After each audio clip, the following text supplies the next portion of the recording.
बल्कि राष्ट्र के गौरव को भी आगे बढ़ाने में अपना योगदान दिया है, उन सबको सम्मानित किया है। और मुझे प्रसन्नता है 6 ऐसे महानुभावों को अभी मंच पर पाकर के और उन्हें सम्मानित करके उत्तर प्रदेश की धरती पे उन्हें सम्मानित करवा करके मुझे अत्यंत प्रसन्नता की अनुभूति भी। मैं सभी का हृदय से अभिनंदन करता हूं। नेशनल सिंधी कॉन्क्लेव में उनका जो सम्मान हुआ है, इसके लिए उनको मैं बधाई भी देता हूं। हम सब जानते हैं कि सिंधी समाज भारत के सनातन धर्म का एक महत्वपूर्ण हिस्सा है, उसका एक अभिन्न पार्ट है। और अपनी परिश्रम और पुरुषार्थ से जिस कार्यक्रम को उन्होंने आगे बढ़ाया, वह सम और विषम परिस्थितियों के साथ जूझते हुए, कार्य करते हुए उन्होंने लगातार इस अभियान को जारी रखा। विपरीत परिस्थितियों में हिम्मत न हारना, शून्य से शिखर तक की यात्रा कैसे होती है, भारत के अंदर सिंधी समाज उसका एक उदाहरण है। और केवल 1947 के देश के विभाजन की त्रासदी के समय ही नहीं, बल्कि इससे पहले भी आज हम सब पूज्य झूलेलाल जी के प्रति जिस श्रद्धा और सम्मान का भाव व्यक्त करते हैं, हर व्यक्ति इस बात को जानता है पूज्य झूलेलाल जी का वह स्वयं एक वरुण देवता के अवतार के रूप में माने जाते रहे और मानव कल्याण के लिए सिंध की धरती पर उनका अवतरण होना, मानव कल्याण के मार्ग को प्रशस्त करना और उसके माध्यम से आताइयों को भी उन्होंने इन सब कार्यों से अलग करने की भी प्रेरणा दी, लेकिन साथ साथ समाज को भी एक नई दिशा देने का कार्य किया। आज यही कारण है कि पूज्य झूलेलाल जी का स्मृति महोत्सव सिंधी समाज से जुड़ा हुआ समाज देश के अंदर जहां कहीं भी रहता है, पूरी श्रद्धा के साथ और सम्मान के साथ उसको आयोजित करता है। पूज्य झूलेलाल जी के महोत्सव में मुझे गोरखपुर के आयोजनों में कई बार जाने का अवसर प्राप्त होता था और मैं इस बात को देखता था कि महोत्सव पूज्य झूलेलाल जी का होता था, लेकिन महोत्सव में जो झांकियां निकलती थी, आपकी राष्ट्रीयता से ओतप्रोत झांकियां होती थी और बड़ी प्रेरणादायी झांकियां निकलती थी। कुछ चीजें दिखाती थी कि आज भी राष्ट्रीयता का यह भाव सिंधी समाज में कूट कूट करके भरा हुआ है और इस संबंध में अगर राष्ट्रीयता के इस भाव को देखना है तो शहीद भीमों का बलिदान तो हम सबके सामने नहीं है।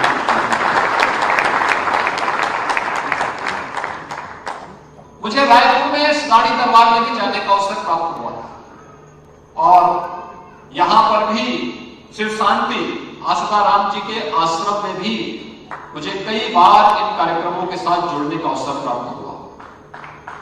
मैं मान सकता हूं धार्मिक कार्यक्रमों के जन जागरण के साथ साथ समाज में जनचेतना जागरूक करने, सनातन धर्म के मूल्यों की रक्षा करने, भारत की राष्ट्रीयता को मजबूती प्रदान करने और अपने व्यवसाय में भी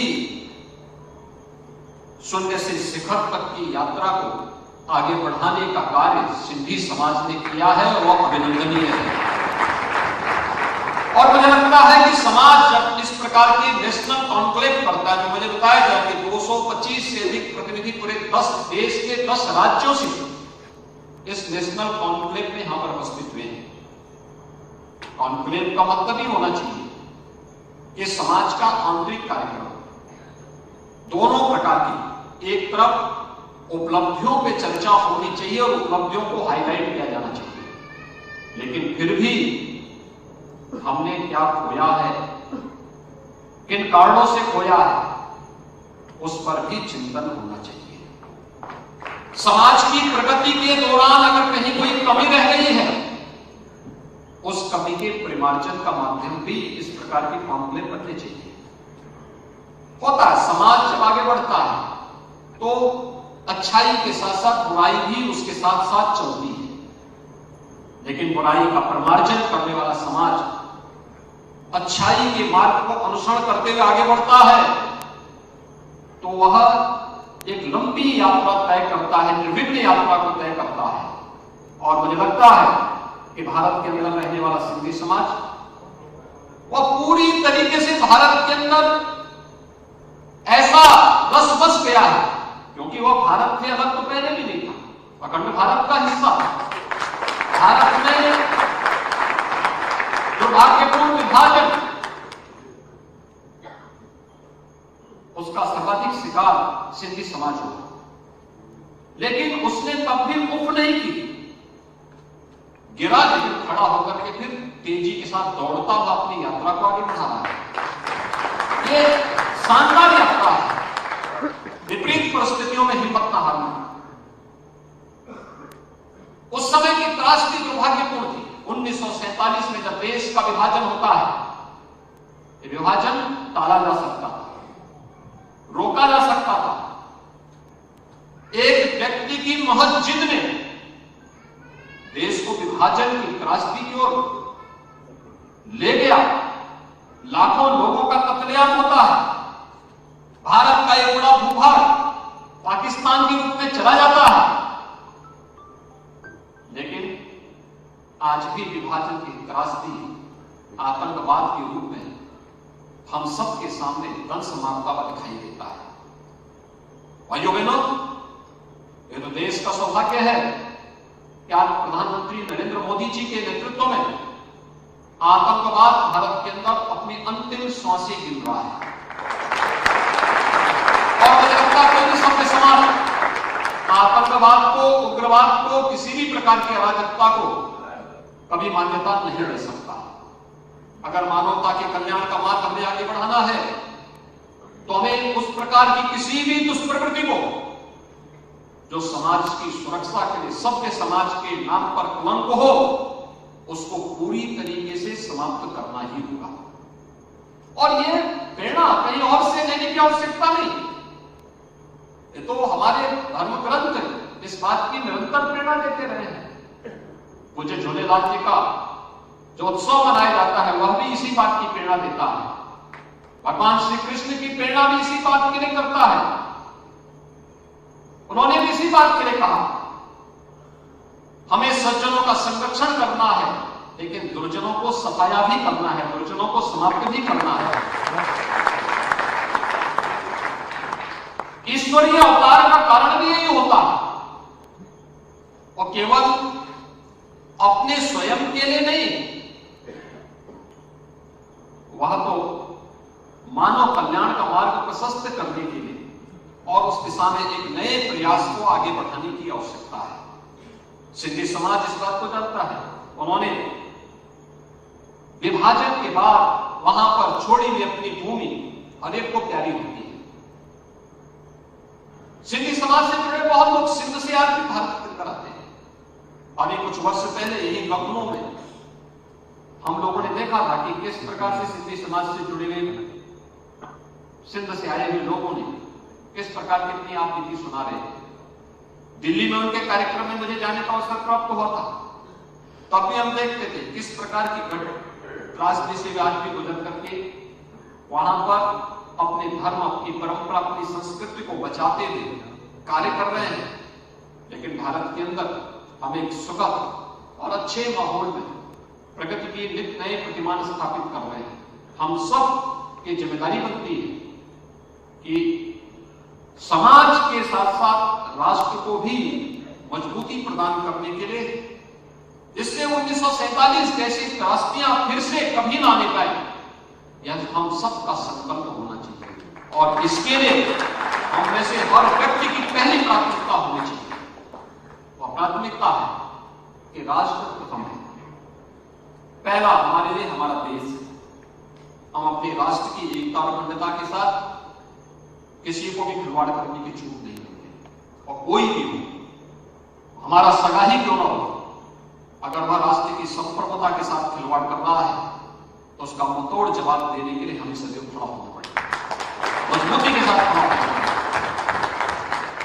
बात को ध्यान में रखना होगा, देश है तो धर्म भी है, धर्म है तो समाज भी है, और समाज है तो हम सबका अस्तित्व भी है। हमारी प्रायोरिटी इसी प्रकार से करनी चाहिए और उसी प्रायोरिटी को बनाते हुए हमें कार्य करना होगा, वही परंपरा को हमें आगे बढ़ाना होगा। और आज तो देश के अंदर विरासत के संरक्षण के लिए बहुत सारे कार्यक्रम चल रहे हैं, आपने देखा होगा। आप देश के अलग अलग राज्यों से यहां पर आए हैं, तो लखनऊ में पर आए हैं, तो लखनऊ से अयोध्या की दूरी बहुत नहीं है, 1.5 से 2 घंटे की दूरी में आप अयोध्या पहुंच सकते हैं। 500 वर्षों के बाद अयोध्या में भगवान राम का भव्य मंदिर का निर्माण हुआ है, और जनवरी में प्रधानमंत्री जी के द्वारा वहां पर रामलला 500 वर्षों के बाद अपने मंदिर में फिर से विराजमान होंगे। दुनिया का सबसे बड़ा मंदिर है, विरासत का सम्मान यही है। काशी में काशी विश्वनाथ धाम, आप अयोध्या से जाएंगे 2.5 घंटे की दूरी पे आपको काशी विश्वनाथ धाम मिल जाएगा। काशी विश्वनाथ धाम का दर्शन करिए। 6 वर्ष पहले क्या था, आज काशी विश्वनाथ धाम प्रधानमंत्री जी कैसे जगमगा रहा है। वापसी में अगर विंध्यवासिनी धाम होते हुए, प्रयागराज होते हुए फिर आप अपनी आगे की यात्रा करें, तो आपको लगेगा कि विरासत के प्रति यही भाव हमारे मन में भी होना चाहिए, यही भाव होना चाहिए। और अगर राम जन्मभूमि के लिए कुछ कर दिया जा सकता है, 500 वर्षों के बाद राम जन्मभूमि वापस ली जा सकती है, कोई कारण नहीं कि हम सिंधु वापस न लें।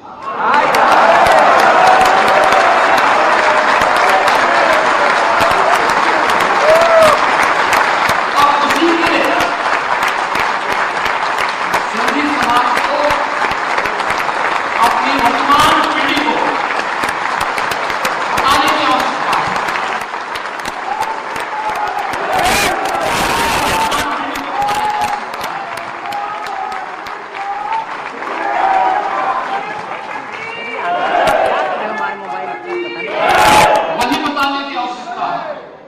अपने इतिहास के बारे में वर्तमान पीढ़ी को बराबर बताइए, अपने मूल्यों और आदर्शों के साथ उन्हें जोड़िए, लगातार जोड़िए। अगर वे अपने इतिहास के बारे में जानकारी रखेंगे, अपने पूर्वजों की धरती के बारे में जानकारी रखेंगे, तो उसे प्राप्त करने के लिए किसी न किसी दिन उन्हें सफलता भी जरूर प्राप्त होगी।